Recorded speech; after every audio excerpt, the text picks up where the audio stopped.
Welcome to Unhinged Magi. So I got a special treat for you guys. This is at viewer request. Over the years doing videos, I keep on getting requests from people to kind of show what my collection is.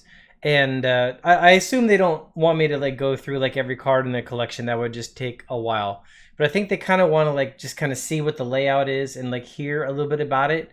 And I've done some videos of what I do for my layout for how I organize my cards, how I put them away, and like the drawers and stuff like that. I've done some videos in the past talking about that, but I've never really like spent any time kind of like thumbing through them and going into a bit more detail about like exactly like what my process is and stuff like that. So I'm going to do that a little bit for you guys today in this video. I hope this is interesting for all of you. So this is, again, specifically at request. So if the rest of you are just bored, just click this off. That's totally fine. On the next video we're going to have for Unhinged Magi should be a video that actually has Open Boosters back. So he's planning to come back and do a film session with me tomorrow. So we'll get some videos in the queue to get the two of us back together again. So that's real good. So here we go. Last Edwin by himself video. Okay, you guys, so here I am at my drawers. This is on the top right drawer. I don't know why I decided to go this direction, but for whatever reason I did. Artifacts start here, and then it goes to black cards over here. And so this first one, I actually had to change the dividers I was using. These are the ones I'm using right now, and you might notice that they stand up vertically because I actually 3D printed some ones a while ago for myself on my 3D printer, but these ones were laying down horizontally, and I got enough cards in this collection to where like this is taking up too much space like this, so I had to stand them up vertical, and then the tab didn't work, so I've switched over to something else. So anyways, the artifacts begin here, and I do have a little lighting system I set up inside there as well to help me like find the cards that I want. But know that artifacts are here, and they're all alphabetical, but they don't completely go in order beyond. I try to get all the same letters in like one spot basically. And you'll notice like cards that I think have value or cards that are going to go in and out of decks tend to get sleeved. And there's a nice one. I should keep that at the front. And then other cards that are just like, match the color and the letter just go to the back of the list. And when I'm in and out of my collection a lot, I try to move all the cards that are of value or that are going to be played heavily to the front. And lately, I've just generally been moving like all my old school cards up to the front as well. Notice we're still just going through Artifact A here, right? Awful lot of Artifact A's. Wait till you guys get to Blue S. Blue S is insane. It just has so many cards inside of it. And so, like I've mentioned in other videos, every one of these cards is actually, now I'm up to B, Artifact B. Every one of these cards is actually entered into Magic Workstation. So I actually know every single card that's in my collection, and I even, like the foil brainer jars, I really like those. I even know the exact edition that all of them are in, and I've spent a lot of time trying to organize that all out really well. Let's see. So yeah, the whole point of this collection, you'll notice like when I hit a card, see how there's 4 of this card, and then as I go through the collection, there shouldn't be any more. I tried to narrow this collection down so there's no more than 4 of any one card inside here. And the entire reason for that is like this is a collection that's entirely for the purpose of building decks and playing against people. And so if I have a card that I need to find and I know it's an artifact and I know it's B, I can come right to a spot and within like 2 stacks I can have that card in hand. So it's usually a card that would be at the very front of a collection. Here I have a couple proxies in here, some of the confetti orbs. So I'm not going to go through all these cards. I just kind of want to give you guys a taste of kind of like what we have going on here. You can see that there is like variety. It goes like old school cards to new cards, kind of goes back and forth. There are times where I will have like more than 4 copies of something, but that's like, it's just because I haven't had a chance. Oh, I like the curse scrolls. I haven't had a chance to go back through the collection and actually remove the additional copies. I was just cut for time, like at the time I was doing that. And so like I'll just go ahead and put the last copies in, and then know like later on I'm going to thumb through and have to like pull those other ones out. So I'll actually have an organized list inside of a file that says which ones I need to go in and pull back out. But you know, like it's just when you have time to do it. I think you might understand it's more than an understatement to say that this took an insane amount of time. And also you'll notice these, well, I guess those ones weren't foils. I thought they were foils. I generally try to keep the oldest version of a card, or like the most blingy version of a card. That's generally what I try to do. So if I have newer versions, then I'll like just rotate those out of my collection and put them into a spot where they're just going to get sold or traded off or something like that.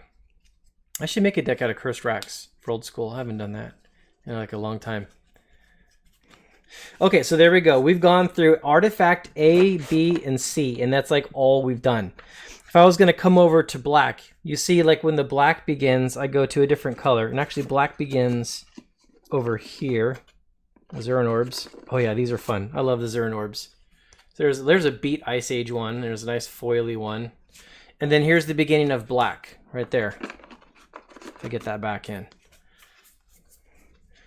And there's a whole bunch of, and there's an old school card there. So you'll notice that like a lot of the big blingy cards are not in here. In fact, like if I was going to show you, if I was going to go to Artifact M, that would be the big question. Like, oh, are the Moxes there, right? Well, the Moxes are mostly like in decks usually, and if they're not in decks, they're actually not going to be here inside of this collection. I'll just flip through the M's here, then I'll switch to a different angle and like talk about that a little bit more. So the reason why the expensive cards like Moxes and stuff, oh, these just like, I think just jumped recently. Those Might Stones. In fact, actually, maybe I should pull those out and put those in a separate binder. And actually, that's what I'm about to talk about. I try not to keep any cards worth a pretty large amount of money just in like the main collection here. And the reason for it is actually pretty simplistic. Like say there's ever like a fire, or say there's like some major event and you got to like grab your stuff and get out. Or maybe say you're going on vacation and you think there's some chance somebody might break into your house or something like that. Oh, I love that one. I've always wanted to build a deck out of that just because it's so pretty. Say, yeah, you want to just like grab your cards and put them into a safe spot while you're actually gone. Well, you don't want to have them in like a big collection like this because it's just the expensive cards get too mixed in and it would take way too long to actually get them all out. And so what you end up doing is you put all your expensive cards into just one general location. And that general location should be something that you can easily grab and put into a safe if you actually need to. So there we go. Black M, or Artifact M's. And now that I've got these guys, I'll show you exactly what that plan is. But in order to do that, I'll have to move this camera over. And so yeah, by the way, guys, this is my cube. This is what I keep all my cards for doing cube events in. I'll move by you here. And if we move this camera over, now we're looking at the other side. And if I pan up for just a second, you can see the cards. Like when I bring them out of boxes, they get first organized into colors and stuff, and then these are stacks of colors. And then these all need to go through on a computer and figure out which ones I already have, and then they move into a get rid of pile. And the ones that are going to go into the collection, as I'm going through them, I'm adding them to the computer, and then they all get filed away. So this is like my system of cards going in. So as you can see, I've just gotten like a whole bunch of cards that need to get organized. But now if we go down here, on this bottom drawer, now the last cards, white is here, and like gold cards are here, and lands are here. So this is like, these 4 drawers is like the end of it now that they're all standing up, so I've got some extra drawers. But inside of here, this is one of those binders that I was talking about. That's a binder that you want to have to keep all your expensive cards in. And so you can see here, we've got Moats, Abyss. I'll just go ahead and flip through this real quick because people are probably interested in what's in here. I keep most of my old school cards that are not in decks, that are expensive cards, inside this binder. And the entire reason is, like, if I needed to, like, put cards away somewhere safe, I can just grab, like, this one binder and throw this into a safe or, like, some safe spot, and I know where most of that value is, and so I'm in a good position, right? Oh, there's my tabernacles. Forgot to have those in here. Hopefully you guys can see those. There's not too much glare on it. I'll have to go back through the video and maybe refilm this part if there is. Well, there's the force field and stuff like that too. So anyways, yeah, this one old school binder lives right here. And then I have another binder here for modern, basically. And this binder, I'll just flip through it real quick so you guys can have a chance to see. If I can. It keeps on trying to open on me. So all the fetch lands, Cavern of Souls and stuff like that. Grim Monoliths and Leovold. Yeah, good cards. So this is like non-old school cards that actually have some value. All went into here, effectively. Although my foil standstills, I really, really like those. Haven't used those in a while. Yep.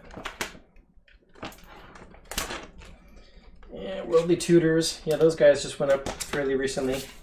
What's on this page? Oh yeah, the Lithoform engine. Those are good. So then anyways, the last couple things that are down here is, like, this is my old school cards that aren't like the most expensive ones, but they're, again, just like the other ones, I want to have a spot to put them all away quickly if I need to.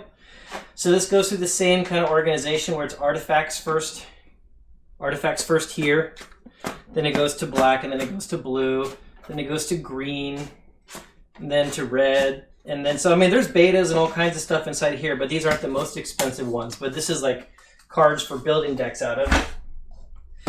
And this is like extra stuff, but at this point it's mostly just like lands. So it's all like, oh yeah, and the proxies too. The proxies live in here. But then all just like beta lands that are not in decks and stuff like that. And my vintage deck is here. If I need to actually move the vintage deck somewhere quickly. And I have trade stock here. Between this box and that box is all like just expensive cards that are ready to be traded or sold if they ever need to be. Let's get these all back in here. Let's see, that goes there, and that goes there. And then the two binders are in there. And then of course you guys see this in my videos. This is where I keep all my actual decks. Are inside of this one thing. So like most of the boxes and the Power 9 and all that is inside of here. And this guy is like, the most of my value for my entire collection is in this one box here. So I keep this one box very, very protected, effectively. So there we go. That's the system. So that's the collection, guys. That's how I tried to lay everything out. And yeah, it took a long, long time to get to that kind of organization level that I've got. Like seriously, like you guys have no idea. Like the amount of time spent just kind of sitting there in front of the TV or just going to sleep at night or in a room, just sorting through cards, trying to filter it down.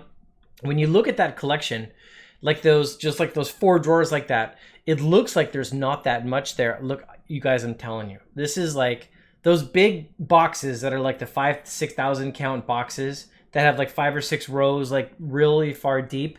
That one collection condensed is, I don't even know how many boxes condensed that would be. Like there's been several times, like 10 of those boxes would come into my house of someone else's collection that I bought.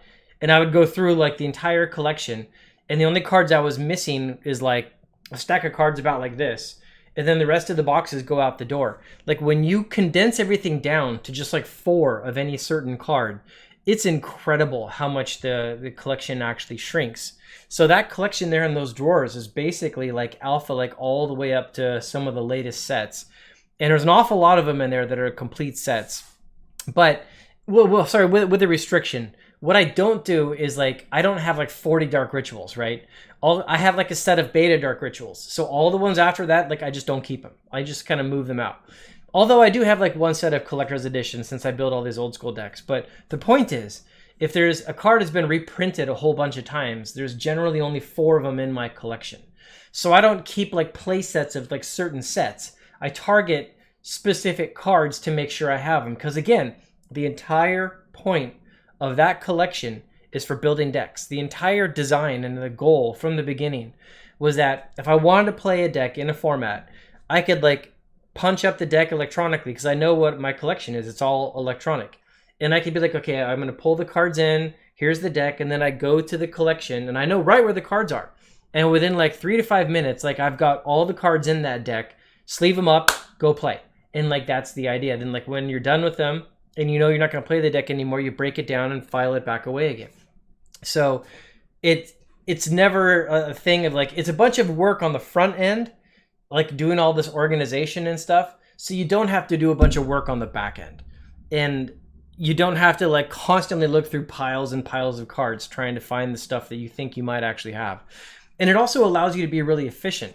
Like say if I had like, 4 Tarmogoyfs already, and then I do this big deal and I get like some extra Tarmogoyfs in it, I don't have to wonder like, oh, do I already have 4?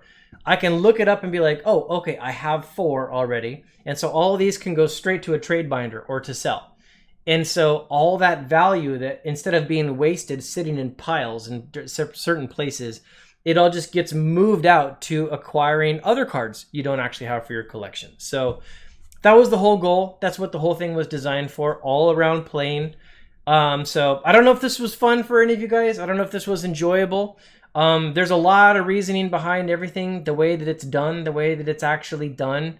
If you guys have questions, go ahead and put the questions below. I'll try to answer them. But yeah, there you go. Per viewer request, that's how Edwin, the Magic Engineer, organizes his Magic collection. So talk to you later, guys. And come on back soon to see Dan in a video with us again.